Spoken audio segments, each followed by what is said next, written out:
नमस्कार। पहले नासा, रूस और चीन और अब भारत। क्यों चांद को अपनी मुट्ठी में करना चाहती है पूरी दुनिया? और क्या है चंद्रमा से जुड़े वो डार्क सीक्रेट्स जो स्पेस एजेंसी हमसे छुपा रही है? जानेंगे धरती से चांद तक के इस रोमांचक सफर के बारे में। दोस्तों, भारत का चंद्रयान 3 चंद्रमा की सतह पर पहुंच चुका है और रूस ने जो लूना 25 चंद्रमा के लिए भेजा था वो चंद्रमा की सतह से टकरा करके क्रैश हो गया था। जबकि साल 2024 में नासा भी अपने प्रोग्राम के तहत एक बार फिर वैज्ञानिकों को यानी एस्ट्रोनॉट्स को चांद पर भेजने वाला है और चीन भी जल्द ही एक और मून मिशन करने वाला है। लेकिन अब सवाल आता है कि इन सभी देशों को चांद पर ऐसा क्या दिख गया जो चारों ओर चांद पर पहले पहुंचने की होड़ मची हुई है? और चांद से जुड़े ऐसे कौन से रहस्य हैं जिनसे पर्दा उठाते ही हमारा चांद को देखने का नजरिया ही बदल जाएगा? जानेंगे पृथ्वी से चांद तक के इस रोमांचक सफर की कुछ खास बातें। तो जल्दी से अपनी कुर्सी की पैटी बांध लीजिए और पूरा वीडियो जरूर देखिए। दोस्तों, चांद हमारी पृथ्वी से 3,84,400 किलोमीटर दूर है और अगर हम सीधा रास्ता पकड़ते हैं तो इसी के आसपास डिस्टेंस में ही हम चांद की सतह पर पहुंच जाएंगे। जबकि भारत के चंद्रयान 3 के रास्ते से हमें चांद पर पहुंचने में 40 से 42 दिन लगेंगे, क्योंकि चंद्रयान 3 चंद्रमा की तरफ जाने का अंडाकार रास्ता चुना, जिसमें वो पहले पृथ्वी के चक्कर लगाकर चांद की ओर एक लंबे रोड से बढ़ेगा और फिर चांद के चक्कर लगाकर लैंडिंग करेगा। हालांकि यह रास्ता काफ़ी किफ़ायती तो है, लेकिन इसमें हमें एस्ट्रोनॉट के लिए बहुत खाना, सीजन और पानी की ज़रूरत पड़ेगी। जैसे स्टोर करने के लिए बड़ा स्पेसक्राफ्ट चाहिए होगा और इस रास्ते से जाने पर 30 लाख किलोमीटर की दूरी तय करके हम काफ़ी थक भी जाएंगे। इसलिए हम अमेरिका और रूस वाले सीधे रास्ते से ही चांद की तरफ चलते हैं और इस रास्ते से हमें चांद पर पहुंचने में 4 से 5 या 6 दिन। जब स्पेसक्राफ्ट का लैंडर आपको चांद पर उतारेगा तो बाहर आने के लिए आपको सबसे पहले अपना स्पेस सूट पहनना होगा, क्योंकि चांद पर काफ़ी पतला वातावरण है और इसमें सीजन मौजूद नहीं है। इसी वजह से सांस लेने के लिए आपको स्पेस सूट के पीछे लगे ऑक्सीजन सिलेंडर का सहारा लेना होगा। स्पेस सूट पहनने के बाद जब आप चांद की सतह पर कदम रखेंगे तो खुद को काफ़ी हल्का महसूस करेंगे। दरअसल चांद पर गुरुत्वाकर्षण पृथ्वी से 6 गुना कम है, इसलिए अगर पृथ्वी पर आपका वजन 60 किलोग्राम है तो चांद पर सिर्फ 10 किलोग्राम हो जाएगा। अगर पृथ्वी पर आपका वजन या किसी वस्तु का वजन 600 किलोग्राम है तो चांद पर उसका वजन केवल 100 किलोग्राम हो जाएगा। इसी वजह से पहली बार चांद पर कदम रखते ही शुरुआत में आपका बैलेंस बिगड़ेगा और आप चलने के बजाय उछलते हुए नीचे भी गिर सकते हैं। इसलिए चांद की सतह पर संभल कर कदम रखना जरूरी है।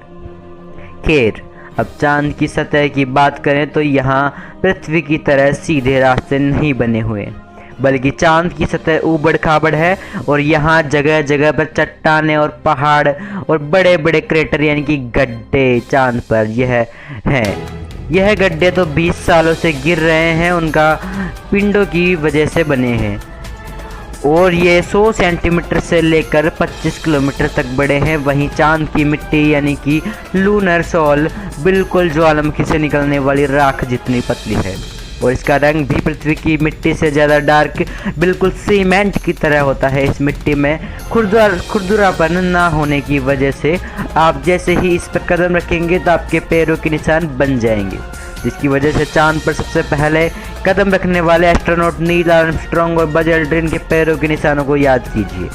उनके बारे में कहा जाता है कि वो निशान आज भी चांद पर मौजूद है। और चांद की खूबसूरत ज़मीन के देखने के बाद साथियों, आप अपनी नज़रें जब ऊपर की तरफ करेंगे तो आपको हमारी पृथ्वी भी दिखाई देगी। जैसे पृथ्वी पर चांद का उदय होता है वैसे ही चांद पर भी पृथ्वी का उदय होता है। बस फ़र्क इतना है कि पृथ्वी से देखने पर चांद काफ़ी छोटा लगता है और चांद से देखने पर पृथ्वी बहुत बड़ी दिखाई देती है। और यहाँ से धरती की खूबसूरती देखकर आप खुश हो जाओगे। अगर आप चांद की उत्तरी ध्रुव पर जाओगे तो आपको अपने आसपास भूतकाल में फैले हुए स्पेस मिशन के स्पेसक्राफ्ट और सैटेलाइट के टुकड़ों के साथ प्लास्टिक बैग में भरा हुआ कूड़ा भी दिखेगा। ये कूड़ा नासा के उन 12 एस्ट्रोनॉट्स में फेंका है जो चांद पर जा पाई दरअसल इन बैट्समैन का मलमूत्र और खाने के रैपर्स और बिस्किट है। वहीं अगर आप चांद के दक्षिणी ध्रुव पर उस जगह उतरते हैं जहां 4 साल पहले चंद्रयान 2 क्रैश हुआ था और इस बार चंद्रयान 3 लैंड किया है, तो वो आज भी आपको उतनी बुरी कंडीशन में मिलेगा चंद्रयान 2 जो उस समय जब क्रैश हुआ था। और अगर आप चंद्रयान 3 को वहां पर देखना चाहते हो तो आपको चंद्रयान 3 भी मिल ही जाएगा। जो चंद्रयान 2 क्रैश हुआ था वो क्रैश होने के बाद ना तो वह वहाँ पे बारिश हुई है, ना ही तूफानी बवंडर से रूबरू हुआ है, इसलिए वहाँ पे वो वैसा का वैसा ही मिलेगा क्योंकि वहाँ पर वातावरण नहीं है। इसलिए अगर आप उसे अपने स्पेसक्राफ्ट में फिट करके पृथ्वी पर वापस ले आए तो उसे ठीक करके वापस भेजा जा सकता है। दोस्तों, आप यहाँ तो जानते ही होंगे कि स्पेस के सभी ऑब्जेक्ट पर अचानक उल्का पिंडों की बारिश हो जाती है। यह तो अच्छा है कि पृथ्वी के मैग्नेटिक फील्ड इन उल्का पिंडों को या तो साइड में धकेल देती है या फिर ग्रेविटी और एटमॉस्फेयर से धरती पर पहुंचने के पहले ही जलाकर राख कर देते हैं। लेकिन चांद की मैग्नेटिक फील्ड पृथ्वी के मुकाबले काफ़ी कमज़ोर है और इसकी ग्रेविटी भी कम है और यहाँ घना वातावरण भी मौजूद नहीं है।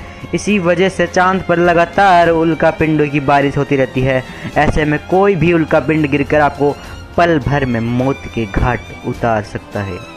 इसलिए आपको उल्का पिंडों पर नज़र लगाए बैठे कमांड सेंटर के वैज्ञानिकों से लगातार संपर्क बनाए रखना होगा। और अगर आप सोच रहे हैं कि अपने किसी दोस्त या परिवारजन को चांद पर लेकर जाकर गप्पे लड़ाते हुए अपने मून मिशन पर काम करें तो आपको बता दें कि ऐसा मुमकिन नहीं है क्योंकि चांद पर वातावरण ना होने की वजह से साउंड वेव चल नहीं पाते। यानी कि अगर आप अपने साथी को कुछ बोलेंगे तो वह आपके होठ खुलते हुए तो देखेगा लेकिन आपकी आवाज़ नहीं सुन पाएगा।